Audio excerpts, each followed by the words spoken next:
Hello everyone, welcome to our channel Nanik education point. Myself Heena Takkar और आज हम बात करने वाले हैं मैनेजमेंट अकाउंटिंग के बारे में। जी हाँ, मैनेजमेंट अकाउंटिंग का यूनिट नंबर 1 ऑलरेडी कंप्लीटेड है और इसके इंपॉर्टेंट क्वेश्चंस मैंने ऑलरेडी प्रोवाइड करवा दिए थे। ठीक है, सो आज हम स्टार्ट करने जा रहे हैं मैनेजमेंट अकाउंटिंग का यूनिट नंबर 2 और मैं पूरी कोशिश करूंगी कि यूनिट नंबर 2 को वन शॉट कंप्लीट करवा दिया जाए। वैसे तो ये यूनिट जो है वो बहुत ज्यादा बड़ी है और 2 पार्ट्स में डिवाइडेड है। ठीक है, और मैं कोशिश करूंगी कि मैनेजमेंट अकाउंटिंग का यूनिट नंबर 2 जल्दी से जल्दी करा दूं, क्योंकि इसमें बहुत सारे बजट्स आ जाते हैं जिसकी वजह से ये टॉपिक थोड़ा सा बड़ा हो जाता है। ठीक है, और मैं आप लोगों को सॉरी बोलना चाहती हूँ क्योंकि मैं जानती हूँ कि आप लोगों का एग्जाम है, जो ड्यू के स्टूडेंट हैं, और मैंने जैसे कि वादा भी किया था, बट स्टिल शेड्यूल थोड़ा सा बिजी था। बट मैं पूरी कोशिश करना करूंगी कि आपको वन शॉट आपके एग्जाम से चाहे एक दिन पहले ही मिल जाए, बट मैं पूरी कोशिश करूंगी कि जल्दी से जल्दी आप लोगों तक वीडियो पहुंचा दूं। बट स्टिल आज हम स्टार्ट करते हैं यूनिट नंबर 2 को, जिसका नाम है बजट एंड बजटरी कंट्रोल। ठीक है, वैसे तो चैप्टर बहुत सिंपल है, बट इसके अंदर बहुत सारे बजट आ जाते हैं, इसकी वजह से ये जो चैप्टर है वो बड़ा हो जाता है। ठीक है, अदरवाइज बहुत सिंपल है, कोई मुश्किल नहीं है। ठीक है, सो हम पूरे बजट्स के बारे में कंटिन्यू करेंगे, पढ़ेंगे, और उसके बाद एक एक क्वेश्चन आपकी बुक से मैं करवा दूंगी, या फिर जो अनदर कोई बुक होगी उससे एक एक प्रैक्टिकल आपको करवा दूंगी, सो दैट आपकी प्रिपरेशन हो जाए। नोट्स वगैरह इसके बिल्कुल रेडी है, अगर आप लोगों को चाहिए तो वो बिल्कुल रेडी है, वो मिल जाएंगे, आप व्हाट्सएप या टेलीग्राम पे भी ले सकते हैं। स्टार्ट करते हैं, बजट क्या होता है। तो देखो, बजट आपने सुना ही होगा, ज्यादातर जो गवर्नमेंट के बजट हैं ज्यादातर आप देखते हो कि फैब और मार्च के अंदर आते हैं, ताकि वो नेक्स्ट ईयर जो है वो उसके अंदर पता लग जाता है कि गवर्नमेंट कितना एक्सपेंडिचर करने वाली है। ठीक है, और कितनी इनकम जनरेट होगी, सारी चीजें उसमें मेंशन्ड होती है। ठीक है, और अगर हम पर्सनल बजट की बात करें तो हम अपने बजट यानी कि बजट बनाते हैं। ठीक है, लाइक हम अपनी इनकम के अकॉर्डिंग हमारे खर्चों के हिसाब से हम बजट बना के चलते हैं कि हाँ भाई, अगले महीने का हमारे पास अगर इतनी इनकम आ रही है तो अगले महीने हम कितने खर्च कर सकते हैं, कितना नहीं कर सकते हैं, कहीं जाना है तो उसका कोई बजट बनाना है। बहुत सारे तरह तरह के जो बजट्स हैं वो हम देखते हैं। तो बजट की छोटी सी डेफिनेशन मैंने यहाँ पर लिखी हुई है, और 2 डेफिनेशन लिखी है, जो भी आपको अच्छे से याद हो जाएगी वो आप अपने एग्जाम में जरूर मेंशन कर सकते हैं। सो बजट क्या है? It refers to a plan relating to definite future period of time expressed in monetary and quantitative term, यानी कि it refers to a plan. Basically ये प्लान है और ये बिल्कुल प्रायर बेसिस पे होता है, पहले होता है, क्योंकि अगर आप पहले बजट बनाओगे तो ही जाके तो आप फ्यूचर में जो आपका गोल है, ठीक है, जो आपका उद्देश्य है, वो आप उसको पूरा कर पाओगे। तो जस्ट लाइक दैट कि आपकी जो भी ऑर्गेनाइजेशन है, ठीक है, या जो भी कंपनी है वो अपने प्रोडक्ट्स को बना रही है, सर्विस दे रही है, सो जो भी प्रोडक्ट बन रहा है उसकी जो कॉस्टिंग है, यानी कि जो कॉस्ट आ रही है, जो प्लान बनाने हैं कि कितना हम खर्चा करेंगे, किस किस डिपार्टमेंट में कितना कितना खर्चा होने वाला है, बजट किस तरीके से बनेगा, सो दैट जो कंपनी का जो गोल है वो फाइनली अचीव हो पाए और प्रॉफिट मैक्सिमाइजेशन देखने को मिले। तो it refers to a plan relating to defined future period के लिए ही होता है, क्योंकि ये पहले होता है और फ्यूचर के लिए ही होता है। प्लानिंग पहले होती है फ्यूचर के लिए। ठीक है, ताकि future period of time express in monetary, यानी मॉनिटरी टर्म्स में होता है, मनी के टर्म्स में होता है, या क्वांटिटेटिव टर्म्स में होता है। मैंने यहाँ शॉर्ट में लिखा भी है फ्यूचर रिलेटेड। अगर आपको डेफिनेशन पेपर में जाके भूल जाते हो, आप फ्यूचर रिलेटेड भी याद रखोगे ना, तो भी आपको डेफिनेटली डेफिनेशन आप बना के लिख सकते हो। यानी कि मैंने यहाँ शॉर्ट में लिखा है कि हम प्लानिंग करते हैं रिलेटेड टू योर फ्यूचर, मतलब जो कंपनी है वो फ्यूचर के लिए पहले से एडवांस में जो प्लानिंग कर रही है, बजट्स बना रही है। ठीक है, तो वही एक प्रॉपर इन्फॉर्मेशन वाला जो चीजें होती है वो सारी बजट को कंसिडर करती है। सो बेसिकली सीमा लंदन के अकॉर्डिंग भी यहाँ पे एक डेफिनेशन दी गई है, जो आपकी बुक्स में भी आपको मिल जाएगी। ठीक है, और सीमा लंदन में जैसे कि chartered institute of management accountant ने यहाँ पर जो डेफिनेशन दी गई है वो बताई है। बजट इज डिफाइंड, यानी बजट क्या है? बेसिकली आ फाइनेंशियल और quantitative statement prepare and approve prior, यानी कि पहले एडवांस में जो हम यहाँ पे प्रिपरेशन कर रहे हैं, to define period of time, particular time के लिए, of the policy to be pursued during the period for the purpose of attaining a given objective. यानी बेसिकली ये जो हमारा उद्देश्य है, जो हमारी ऑर्गेनाइजेशन है, जिसके लिए हम इतनी मेहनत कर रहे हैं, हमारा मकसद तो सिर्फ प्रॉफिट कमाना है और अच्छा खासा गोल जो है हमारा वो पूरा हो जाए। सो उसके लिए हम पहले से जो एडवांस में जो प्लानिंग कर रहे हैं वही हमारा क्या है? बजट है। हम ये बनाते हैं कि हमारा बजट क्या है, यानी कि हमारा इनकम कितनी है, मतलब कितनी हो सकती है, कहाँ कहाँ हम लोगों को जो है कहाँ कहाँ खर्चा करना है, इनकम कहाँ से जनरेट होगी, कितना प्रोडक्शन करेंगे, तो सो दैट हमारे को जो है इनकम आएगी। So basically feature of budget, जो बजट है उसके भी कुछ करेक्टरिस्टिक है, फीचर बोलो नेचर बोलो, तो आप ये सब कुछ लिख सकते हो। और अगर आपने ये फीचर समझ लिए तो आप इससे मैरिट एंड डीमेरिट याद करने की जरूरत नहीं है, आप इससे भी बना के लिख सकते हो। बेसिकली सबसे पहले मनी टर्म्स होता है और डेफिनेशन से ही हमारा सब कुछ मैरिट्स और डीमेरिट्स और काफी सारी चीजें बन जाती हैं। जैसे कि हमने डेफिनेशन में पढ़ा कि मनी टर्म्स में होता है, तो एक फीचर तो यही निकल के आ गया, ठीक है, क्वांटिटेटिव हो गया या बोथ भी होता है, ठीक है, मनी टर्म और क्वांटिटेटिव और बोथ दोनों भी हो सकते हैं। डिफिनाइट फ्यूचर पीरियड के लिए होता है, आपको अभी मैंने बताया कि बजट जो होता है वो डिफिनाइट पीरियड फ्यूचर पीरियड के लिए होता है, कि पूरा जैसे गवर्नमेंट जो बजट बना रही है पूरे एक साल का है, ठीक है, हम घर का बजट बना रहे हैं 1 महीने के लिए, 2 महीने के लिए, जिस तरीके भी हम बनाना चाहते हैं। और तीसरा आता है इम्प्लीमेंट द पॉलिसीज फॉर्मुलेटेड, यानी कि जो ऑर्गेनाइजेशन का ऑब्जेक्टिव है वो किस तरीके से जो है वो पूरा होगा, और वो कैसे होगा, बजट बनाने से ही होगा। क्योंकि अगर हम प्लानिंग जो है वो पहले एडवांस में जब करते हैं, बजट बनाते हैं, उसके अकॉर्डिंग है हमारे को पता चलता है कि हमारा गोल जो है वो अचीव हो जाएगा। सो प्लानिंग डिवाइस रहती है फ्यूचर, यानी गवर्नमेंट का नेक्स्ट ईयर का इनकम कितना करने वाली है, एक्सपेंडिचर कितने वाली, तो ऐसी ऑर्गेनाइजेशन भी अपने जो प्लानिंग्स है वो प्रायर बेसिस पे करती है। नेक्स्ट आता है बजटिंग क्या होता है। अभी हमने पढ़ा बजट क्या होता है, अब हम पढ़ रहे हैं बजटिंग क्या है। सो बजटिंग की मैंने एक छोटी सी डेफिनेशन लिखी है और ब्रैकेट में भी उसका शॉर्टकट लिखा है। So basically budgeting is the process of creating financial plan, यानी कि हम जब फाइनेंशियल प्लान्स को क्रिएट करने का जब प्रोसेस होता है तो उसे हम बजटिंग कहते हैं। और हम एक चीज समझ सकते हैं, बजट को प्रिपेयर करना ही क्या कहलाता है, बजटिंग, नाम से भी क्लियर है बजटिंग, ठीक है। अब बजटरी कंट्रोल जो होता है वो एक टर्म आई है। अब हम समझते हैं बजटरी कंट्रोल क्या होता है। बेसिकली बजटरी कंट्रोल हम समझते हैं to control all the business operation through budgeting, यानी कि आप जितनी भी बिजनेस की कॉस्ट होती है, ऑर्गेनाइजेशन की कॉस्ट है, उसको कंट्रोल करना क्या करके, business operation through budgeting. Budgeting के द्वारा ही हम क्या करते हैं, जैसे मान लो कि एक मैं छोटा सा एग्जांपल लेती हूँ, मैं बोलूँ कि अगर ये पेन है, ठीक है, अगर इसकी कॉस्टिंग कम होगी तो प्रॉफिट ज्यादा होगा, तो यानी ऑर्गेनाइजेशन का गोल जल्दी से जल्दी अचीव होगा, प्रॉफिट ज्यादा से ज्यादा होगा। तो यानी कि सिंपल भाषा में बोले तो सिस्टम ऑफ कंट्रोलिंग कॉस्ट, जितनी भी कॉस्ट आती है उनको कंट्रोल करने का सिस्टम ही बजटरी कंट्रोल कहलाता है। आई होप आपको क्लियर है। नेक्स्ट मैंने यहाँ पे ना इसका सिस्टम लिखा हुआ है, ठीक है, सो दैट आपको इजीली समझ में आए। सिस्टम ऑफ कंट्रोलिंग कॉस्ट की हम देखते हैं कि अगर हमें किसी की कॉस्ट को कंट्रोल, किसी भी प्रोडक्ट की कॉस्ट को या सर्विस की कॉस्ट को कंट्रोल करना है तो उसका क्या सिस्टम रहता है। तो सबसे पहले बजटरी कंट्रोल की डेफिनेशन ही है, ये प्रॉपर है, इसके अंदर सारे सिस्टम और फीचर आप बना के लिख सकते हो। Budgetary control system is the system of controlling cost, वही वाली बात आ गई कि सारी कॉस्ट को कंट्रोल करना ही बजटरी कंट्रोल कहलाता है। अब इसके अंदर इस छोटी सी डेफिनेशन के अंदर कुछ चीजें आती हैं जो आपको डिटेल में समझनी है। अगर आप ये समझ गए तो आपने पूरा टॉपिक समझ लिया और फीचर मैरिट डीमेरिट सब बना लोगे। Which include the preparation of budget, यानी कि हम लोग क्या करते हैं, पहले बजट बनाते हैं, कोऑर्डिनेट करते हैं अलग अलग डिपार्टमेंट के साथ, एंड एस्टेब्लिशिंग रिस्पॉन्सिबिलिटी, और उन्हीं में ही उन्हीं जो पर्सन जो काम कर रहे हैं डिपार्टमेंट्स में उसी के अंदर रिस्पॉन्सिबिलिटी भी एस्टेब्लिश कर देते हैं कि हाँ आपकी ये जिम्मेदारी है, आपकी ये जिम्मेदारी है। कंपेयरिंग एक्चुअल परफॉर्मेंस, और फिर हमने जो बजट बनाया होता है, ठीक है, फिर हम क्या करते हैं एक्चुअल परफॉर्मेंस को बजटेड जो परफॉर्मेंस होती है उसके साथ हम क्या करते हैं, कंपेयर करते हैं, ठीक है। अभी मैं अपने एग्जांपल से भी समझाऊंगी। Acting upon result to achieve maximum profitability, भाई देखो ऑर्गेनाइजेशन कोई खाली तो बैठी नहीं है, फालतू टाइम तो किसी के पास नहीं है, वो इतनी सारी मेहनत कर रहा है, डिपार्टमेंट में कोऑर्डिनेशन तक क्रिएट करवा रहा है, रिस्पॉन्सिबिलिटी स्टैब्लिश कर रहा है, खर्चा कर रहा है, बहुत सारे लेबर्स रख रहा है और इतनी सारी मेहनत हो रही है। तो ये सब बजट क्यों बना जा रहा है, क्योंकि हम चाहते हैं कि हमारी कॉस्ट को कंट्रोल किया जाए, ठीक है, ताकि ज्यादा से ज्यादा क्या हो, प्रॉफिट। और हर ऑर्गेनाइजेशन का मेन मोटिव क्या होता है, प्रॉफिटेबिलिटी एंड ग्रोथ, ठीक है।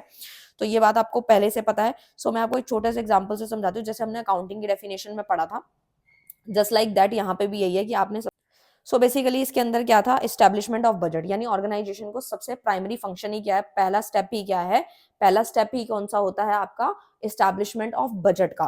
क्योंकि बजट जब तक नहीं बनाएंगे तब तक कोई काम होगा नहीं। अब ऐसा थोड़ी ना है कि हमने बजट बनाया नहीं है और हम पहले से चीजों को एनालाइज कर रहे हैं कि हम प्रॉफिट में है या नहीं, पहले बजट बनाना पड़ेगा। उसके बाद हम क्या करते हैं, कंपैरिजन में लेकर आते हैं। कंपैरिजन में कैसे लेकर आएंगे, एक्चुअल परफॉर्मेंस बजट को, यानी कि हमें क्या करना है, एक्चुअल वाले को जो है यहाँ पर लेकर आना है, यानी कंपैरिजन करना है बजटेड वाले के साथ।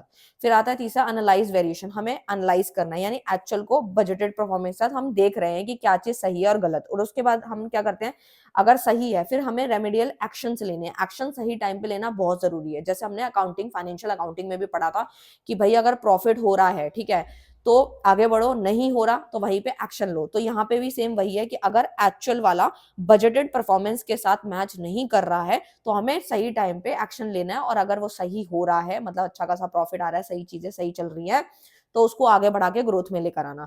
फिर आता है रिवीजन ऑफ बजट, फिर हमें क्या करना होता है, अपने बजट को रिवाइज भी करना होता है, क्योंकि हमारा जो इन्वायरमेंट है वो बहुत डायनेमिक है, चेंजिंग है, और टाइम टू टाइम चेंज होना बहुत ज्यादा जरूरी है। ऑर्गेनाइजेशन आप देख सकते हैं, क्योंकि कंज्यूमर का जो टेस्ट एंड प्रेफरेंस है वो टाइमली यार सेकंडों में चेंज हो जाता है। तो भाई अगर किसी भी कंपनी को, ऑर्गेनाइजेशन को सर्वाइव करना है तो अपने बजट को रिवाइज करना पड़ेगा टाइमली। आई होप आपको क्लियर है। नेक्स्ट आता है बजटरी कंट्रोल के उद्देश्य पढ़ेंगे, यानी कि ऑब्जेक्टिव और लिमिटेशन दोनों पढ़ेंगे। सबसे पहला उद्देश्य है प्लानिंग करना, भाई वही सारे पॉइंट्स है। प्लानिंग, पहली चीज तो प्लानिंग है, क्योंकि हम अगर बजट पहले से नहीं बनाएंगे तो कभी भी अपने ऑर्गेनाइजेशन का जो गोल है ना, प्रॉफिटेबिलिटी एंड ग्रोथ वाला, वो कभी अचीव नहीं हो पाएगा।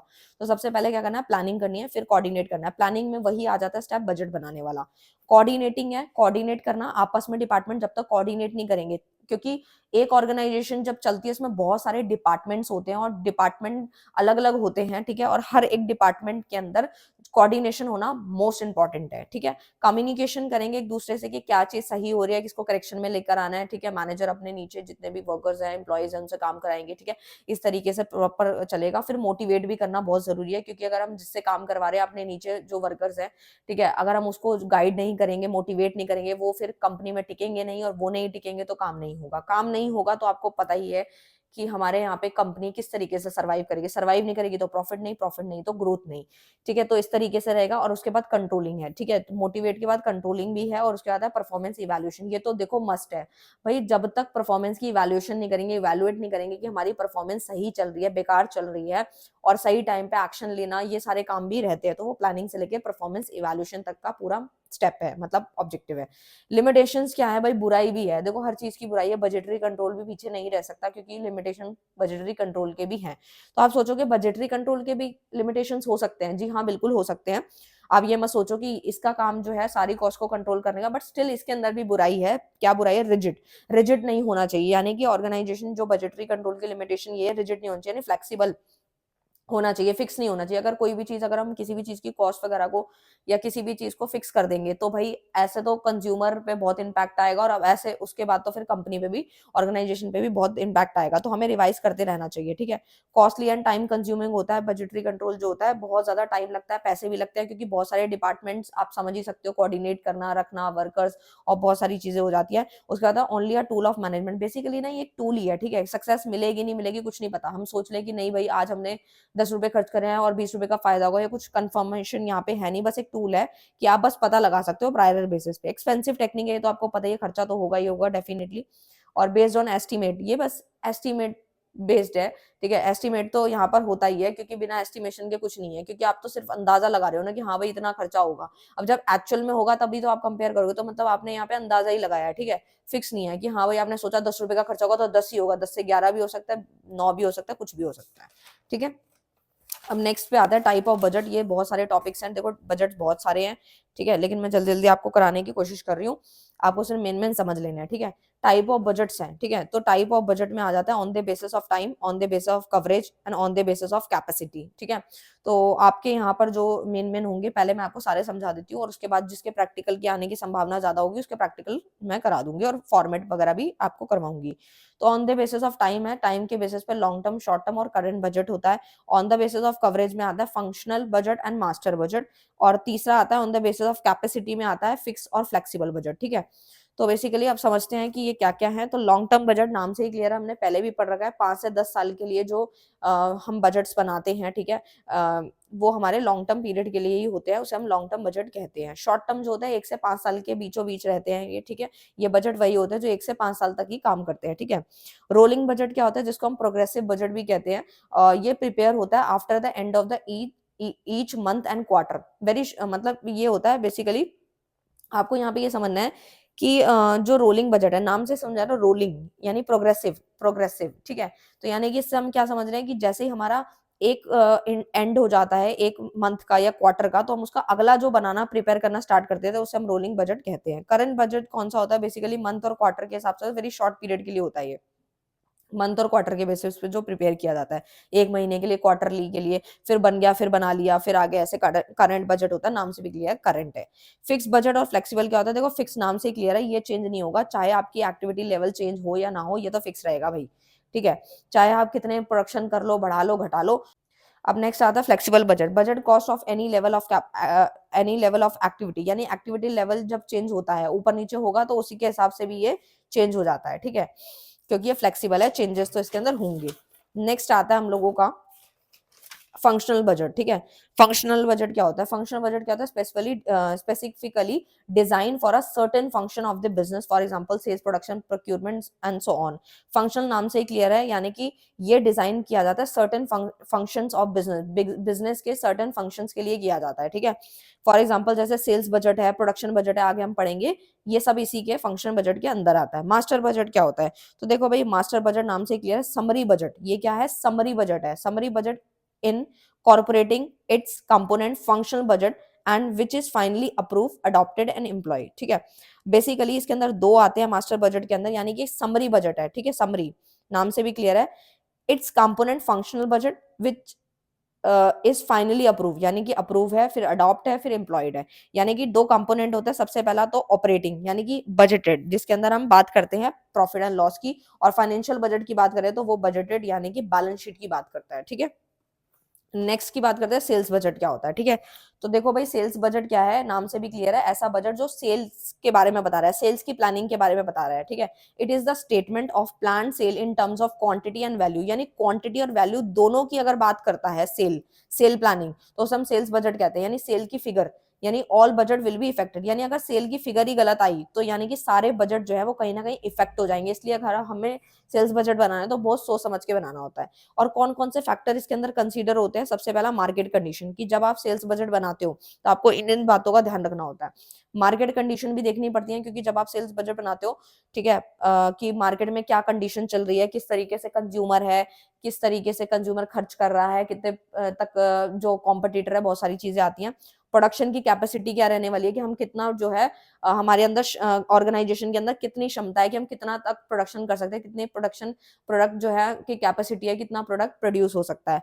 पास सेल्स भी हमें देखनी होती है, उसके अकॉर्डिंग भी ये बजट बनाया जाता है, सेल्स बजट बनाया जाता है, क्योंकि सेल्स अगर सेल की प्लानिंग कर रहे हैं तो पास सेल्स भी तो देखनी पड़ेगी ना। ये थोड़ी ना कि हम इस बार जो है जो प्लानिंग कर रहे हैं अगले नेक्स्ट ईयर के लिए या नेक्स्ट मंथ के लिए, तो उसके अंदर हमें देखना पड़ता है कि पहले सेल्स कितनी हुई, उसके अकॉर्डिंग हम सेल्स बजट बनाते हैं। रिपोर्ट बाय सेल्समैन, सेलमैन से भी रिपोर्ट लेनी पड़ती है, क्योंकि उससे भी बहुत सारी चीजें एनालाइज हो जाती हैं, और मार्केट के एनालाइज भी चेक करना पड़ता है कि मार्केट में एक्चुअल में अभी चल क्या रहा है, ठीक है, क्या चीज अभी ट्रेंडी है, किस तरीके से, वो सब आता है इसमें। नेक्स्ट आता है हम लोगों का प्रोडक्शन बजट, ये भी नाम से क्लियर है। प्रोडक्शन बजट में क्या होता है? प्लान ऑफ प्रोडक्शन, यानी कि हम पहले से ही एडवांस में प्लानिंग करते हैं। आपको ना पूरा चैप्टर ना इस तरीके से याद रखना है कि प्लानिंग ही हो रही है, अलग अलग डिपार्टमेंट की हो रही है। जैसे कि अभी मैंने पीछे पढ़ाया सेल्स बजट है, यानी कि सेल की प्लानिंग हो रही है। प्रोडक्शन बजट मतलब यहाँ पे प्रोडक्शन की प्लानिंग हो रही है एडवांस में। ये पूरा चैप्टर एडवांस चलेगा, और किसके लिए चलेगा? फ्यूचर के लिए चलेगा। तो नाम से भी आपको समझ आ जाएगा।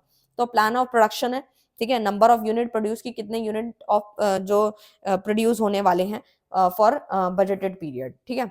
तो बेसिकली ये ना डिपेंड करता है आपका मैन्युफैक्चरिंग प्रोसेस पे, क्योंकि जब हम प्रोडक्ट को मैन्युफैक्चर करते हैं, बनाते हैं, तो प्रोडक्शन बजट जो है वो काम करता है। तो सबसे पहला मैन्युफैक्चरिंग प्रोसेस के लिए हमें क्या-क्या चीज़ों की ज़रूरत होती है? रॉ मटेरियल बजट बनाना पड़ेगा, क्योंकि इसके बिना तो मैन्युफैक्चरिंग प्रोसेस तो पूरा नहीं होगा। लेबर बजट बनाना पड़ेगा, और प्रोडक्शन की ओवरहेड कितने खर्चे हैं, लेबर का बजट बनाना पड़ेगा, कितने-कितने लेबर्स जो हैं वो आएँगे, कितनों को पे करना है, दिहाड़ी वगैरह देनी है, रॉ मटेरियल कितना आएगा, वो सारी चीज़ें, क्योंकि वो प्रोडक्शन तो तभी होगा ना जब कच्चे माल की बात होगी, लेबर की बात होगी, बनाने वाले की बात होगी। अब कौन-कौन से फैक्टर्स पे डिपेंड करते हैं? जैसे सेल्स बजट हो गया, इन्वेंटरी पॉलिसी हो गया, कितनी मिनिमम क्वांटिटी बनानी है, क्योंकि अगर हम मिनिमम नहीं बनाएँगे तो सेल नहीं होगी, सेल नहीं तो प्रॉफिट नहीं। तो प्रोडक्शन कैपेसिटी भी देखनी होती है, और मैनेजमेंट की पॉलिसीज भी उसके अंदर देखनी पड़ती हैं। तो नेक्स्ट आता है प्रोडक्शन कॉस्ट बजट। अभी हमने पढ़ा प्रोडक्शन बजट, अब हम पढ़ रहे हैं production cost budget. The budget display the expenses associated with the production of goods, यानी कि हम इसमें क्या कर रहे हैं? एस्टिमेट कर रहे हैं, क्या? सीओपी, यानी कि प्रोडक्शन में कितनी कॉस्ट आएगी। और यहाँ हम बात कर रहे थे पूरे प्रोडक्शन की, और यहाँ बात कर रहे हैं किसके बारे में? कॉस्ट के बारे में, कि प्रोडक्शन करने में एस्टिमेट कर रहे हैं, अंदाजा लगा रहे हैं कि प्रोडक्शन करने में कितनी कॉस्ट आएगी, ठीक है। Express in terms of cost, यानी कि मॉनेटरी टर्म, पैसों की टर्म्स में, ठीक है, क्योंकि कॉस्ट की बात आ रही है। प्रोडक्शन कॉस्ट बजट जो है बेस्ड किस पे है? इन फैक्टर पे बेस्ड है, यानी कि इनके बारे में पता लगाना जरूरी है। प्रोडक्शन बजट हो गया पहला तो। दूसरा मटेरियल कॉस्ट बजट होता है। तीसरा लेबर कॉस्ट बजट और फैक्ट्री ओवरहेड बजट, यानी कि चारों बजट जो है वो किस पे बेस्ड है, मतलब प्रोडक्शन कॉस्ट बजट इन सब पे बेस्ड है। ठीक है, जब हम ये बनाएंगे ना तो हमें इन सारी चीजों को देखना पड़ेगा। प्रोडक्शन बजट भी देखना पड़ेगा कि प्रोडक्शन बजट किस तरीके से बना है, क्या क्या चीजें हैं उसमें। मटेरियल कॉस्ट बजट को भी देखना पड़ेगा, नाम से ही क्लियर है मटेरियल कॉस्ट है। ठीक है, कि उस कॉस्ट को बनाने के लिए कितना मटेरियल लग रहा है। लेबर कॉस्ट भी देखनी पड़ती है कि भाई उस लेबर को बुलाने में, अगर हमने एक लेबर बुलाने में 700 रुपए खर्च करे हैं तो बाकी लेबर भी अगर बुलाएंगे तो इतना मल्टीप्लाई कर लेंगे और पता लग जाएगा। फैक्ट्री ओवरहेड के खर्चे सारे वो भी बजट बनाएंगे कि फैक्ट्री में कितने कितने खर्चे आएंगे, किस किस चीज पे आएंगे, कौन ज्यादा, कौन शॉर्ट टर्म, कौन लॉन्ग टर्म, वो सारा प्रॉपर इन्फॉर्मेशन होगी। उसके बाद आता है रॉ मटेरियल बजट, ये भी नाम से क्लियर है। This budget shows the estimated quantities of all the raw material and component needed for production demanded by the production budget, यानी कि कच्चा माल का बजट बना रहे हैं भाई। और एक चीज बनाने के लिए बहुत सारा कच्चा माल चाहिए होता है और अलग अलग चीजें चाहिए होती है, इसलिए इसका बजट भी पहले बनाना होता है। This budget shows the estimated quantities, हम अंदाजा लगा रहे हैं क्वांटिटीज का। ठीक है, जितना भी रॉ मटेरियल हमें चाहिए, नीडेड है प्रोडक्शन के लिए, और जितनी डिमांड है वो भी देखनी पड़ती है ना कि मार्केट में क्या डिमांड चल रही है किस प्रोडक्ट की और कितने लेवल पे। ठीक है, पर्पस क्या रहता है इसका, it assist the purchasing department in planning the purchases, यानी कि पहले से ही असिस्ट कर लेता है कि डिपार्टमेंट को कितना माल जो है वो परचेज करना पड़ेगा, पहले से ही प्लानिंग करनी पड़ती है। तभी तो पहले से प्लानिंग होगी कि कितना सामान खरीदना है, तभी तो सामान बनेगा, सामान बनेगा तो ही बिकेगा, बिकेगा तो सेल्स होगी। Provide data for raw material control, कि रॉ मटेरियल को भी कंट्रोल करना है। ये नहीं कि भाई हमने बहुत सारा कच्चा माल मंगा लिया, वो हमारे यूज में ही नहीं है या हमारे काम का नहीं है या फिर महंगा मंगा लिया, वो सारी चीजें नहीं होनी चाहिए।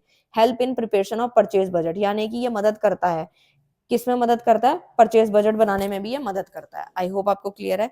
रॉ मटेरियल कंट्रोल क्या होता है, तो देखो नाम से भी क्लियर है, डील विद डायरेक्ट मटेरियल, यानी कि हम डायरेक्ट मटेरियल से जब डील करते हैं तो उसे हम रॉ मटेरियल कंट्रोल कहते हैं। ओवरहेड कॉस्ट बजट क्या होता है, deal with the indirect material and supply, जब हम इनडायरेक्ट मटेरियल के साथ डील करते हैं, सप्लाईज के साथ, तो वो ओवरहेड कॉस्ट बजट होता है। नेक्स्ट आता है परचेज बजट। ठीक है, अब नाम से भी क्लियर है, अब हम कितना परचेज करें उसका पहले से ही बजट बनाएंगे।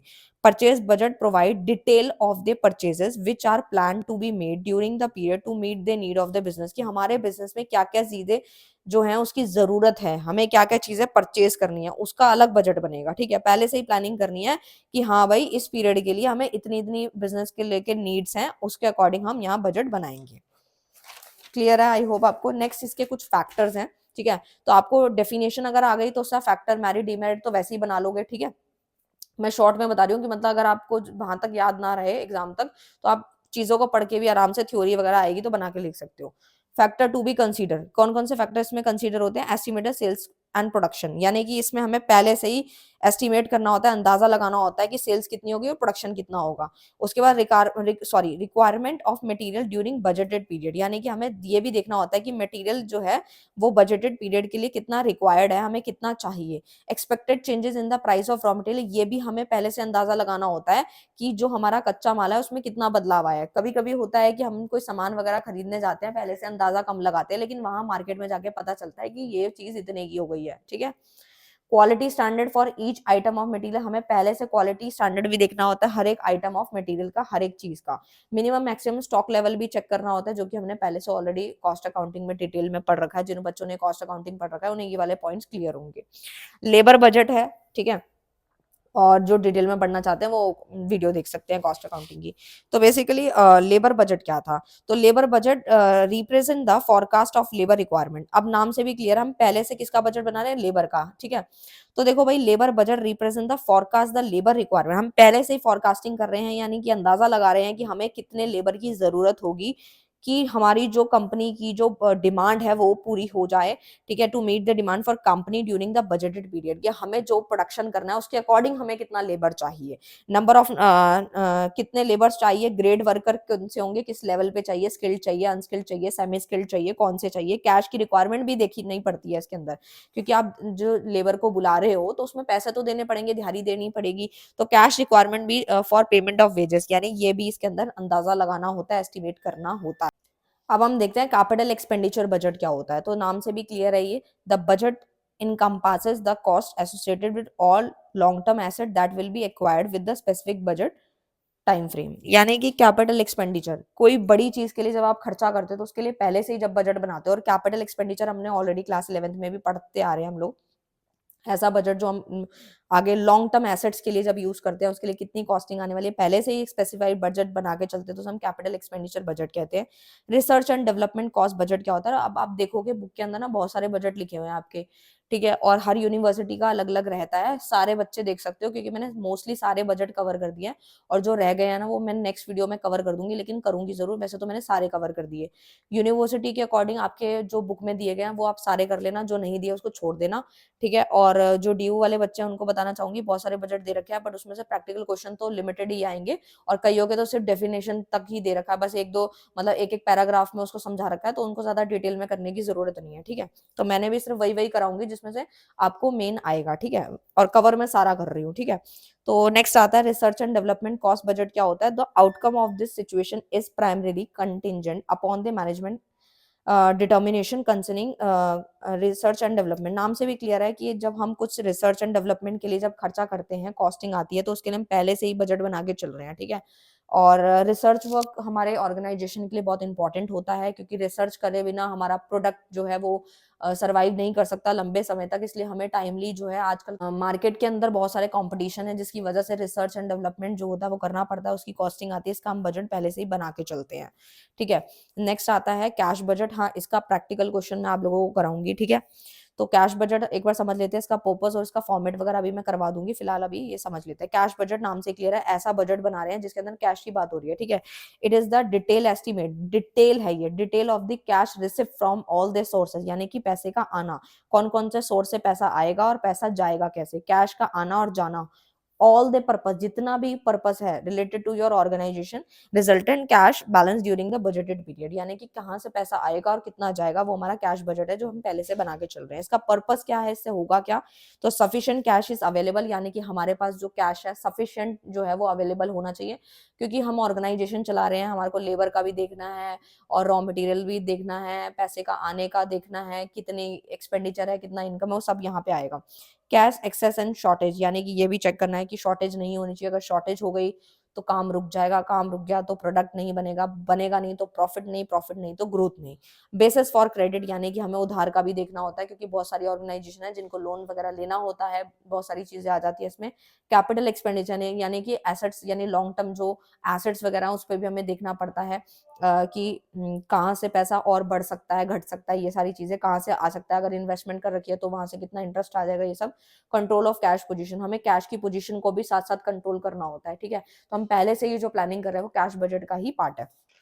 नेक्स्ट इज ना, इसके यहाँ पे मैं आपको ये समझा रही हूँ कि ये ना इसके प्रिपरेशन करने के तीन हैं, यानी कि तीन चीजें बनेंगी इसके अंदर प्रिपरेशन ऑफ कैश बजट के लिए। एक तो रिसिप्ट एंड पेमेंट मेथड है, एक adjusted profit and loss method है, और तीसरा बैलेंस शीट मेथड है, ठीक है, बैलेंस शीट मेथड। तो ये तीन है, और नेक्स्ट वीडियो के अंदर मैं इसको जो टॉपिक जो मतलब आपके बजट रह गए हैं, जो प्रैक्टिकल का क्वेश्चन रह गया है वो मैं कंप्लीट करा दूंगी, ठीक है, और फिर ये कंप्लीट माना जाएगा। और अभी आप लोग इतना स्टडी कर लो क्योंकि टाइम बहुत कम है, जल्दी से जल्दी मैंने सोचा कि जितनी जितनी वीडियो जैसे जैसे बनती जा रही है वैसे वैसे आपको प्रोवाइड कराती जाऊँ मैं, ठीक है। और मिलते हैं नेक्स्ट वीडियो में नेक्स्ट टॉपिक के साथ, तब तक के लिए bye bye, thank you so much.